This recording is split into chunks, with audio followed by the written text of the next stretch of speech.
हाँ तो दोस्तों यहाँ पे कल्पतरू पावर के क्वार्टरली नंबर्स आ चुके हैं, तो उसी के बारे में हम इस वीडियो में बात करेंगे और जानेंगे कि अब आपको कल्पतरू पावर के अंदर इन्वेस्टमेंट करना चाहिए या नहीं। तो चलिए शुरू करते हैं।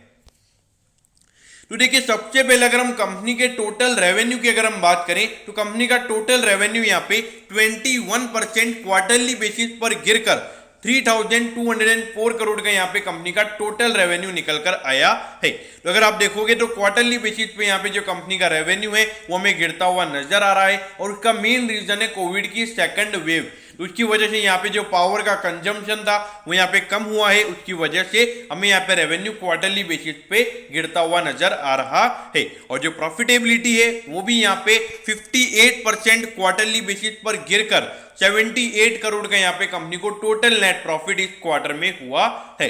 तो देखिए, सीधी सी बात है, अगर कंपनी का रेवेन्यू 1000 करोड़ से गिरेगा तो वहां पे जो कंपनी की प्रॉफिटेबिलिटी है वो भी हमें गिरती हुई नजर आएगी। लेकिन जो ईयर ऑन ईयर बेसिस यानी कि पिछले साल के अप्रैल से जून वाले क्वार्टर से अगर हम कंपनी के रेवेन्यू को कंपेयर करें तो उसके कंपैरिजन में यहाँ पे 37% से कंपनी का रेवेन्यू बढ़ा है।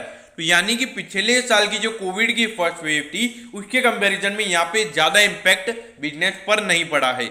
और उसके अलावा अगर प्रॉफिटेबिलिटी की बात करें तो 178% यहाँ पे कंपनी का नेट प्रॉफिट बढ़कर 78 करोड़ यहाँ पे कंपनी को टोटल नेट प्रॉफिट इस क्वार्टर में हुआ है। तो ईयर ऑन ईयर बेसिस ये नंबर अच्छा है। अगर क्वार्टरली बेसिस की अगर हम बात करें तो इतना भी ये नंबर डिसअपॉइंटिंग नहीं है।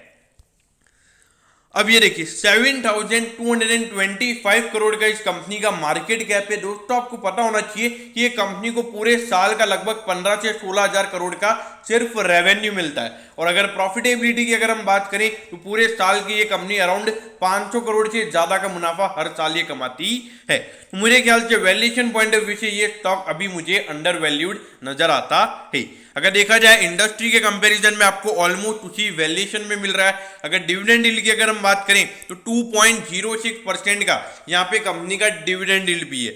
और अगर प्राइस टू बुक रेशियो की बात करें तो वो यहाँ पे 1.87 टाइम्स है। तो अगर हम वैल्यूएशन पॉइंट ऑफ व्यू से अगर हम देखें तो यहाँ पे कोई भी इश्यूज हमें कल्पतरू पावर के अंदर नजर नहीं आते हैं।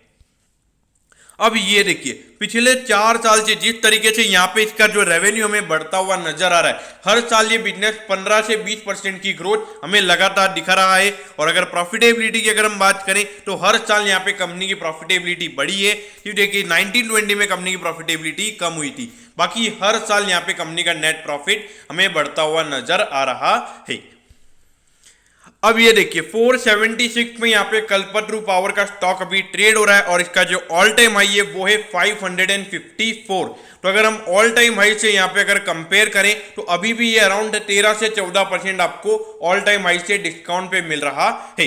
देखिए, अगर आपने कल्पतरू पावर में लॉन्ग टर्म के लिए इन्वेस्ट कर रखा है, मेरे ख्याल से बने रहिए। अगर इन्वेस्ट करना चाहते हैं, मेरे ख्याल से अभी भी आप कोई लेट नहीं हुए, अभी भी मेरे ख्याल से यहाँ पे इन्वेस्टमेंट किया जा सकता है। क्योंकि वैल्यूएशन पॉइंट ऑफ व्यू से मुझे यहाँ पे कोई भी इशू नजर नहीं आते हैं। अगर शॉर्ट टर्म की अगर हम बात करें, देखिए शॉर्ट टर्म में यहाँ पे जो क्वार्टरली बेसिस के जो नंबर्स हैं वो थोड़े मार्केट को डिसअपॉइंट कर सकते हैं। तो शॉर्ट टर्म के लिए मेरे ख्याल से यहाँ पे इसे बाय नहीं करना चाहिए, या फिर अपने को देखना चाहिए मार्केट का जो रिजल्ट को कैसे किस वे में मार्केट बिहेव कर रहा है। क्योंकि कभी क्या होता है, मार्केट क्वार्टरली बेसिस के नंबर देख लेता है, कभी ईयरली बेसिस के नंबर ज्यादा वहां पे रिफ्लेक्ट हो जाते हैं, तो उसकी वजह से मार्केट बिहेव करता है। बाकी लॉन्ग टर्म के लिए मुझे यहाँ पे कोई भी इशू नजर नहीं आते हैं। लेकिन हाँ, अगर मार्केट नेगेटिव वे में रिएक्ट करता है और ये स्टॉक अगर आपको 450 के नीचे का जाता हुआ नजर आता है, मेरे ख्याल से लॉन्ग टर्म इन्वेस्टर्स के लिए बहुत बढ़िया अपॉर्चुनिटीज होगी कि ऐसे बढ़िया स्टॉक को अपने पोर्टफोलियो में और ऐड करें। दोस्तों मैं होप करता हूं कि कल्पतरू पावर के क्वार्टरली नंबर्स के बारे में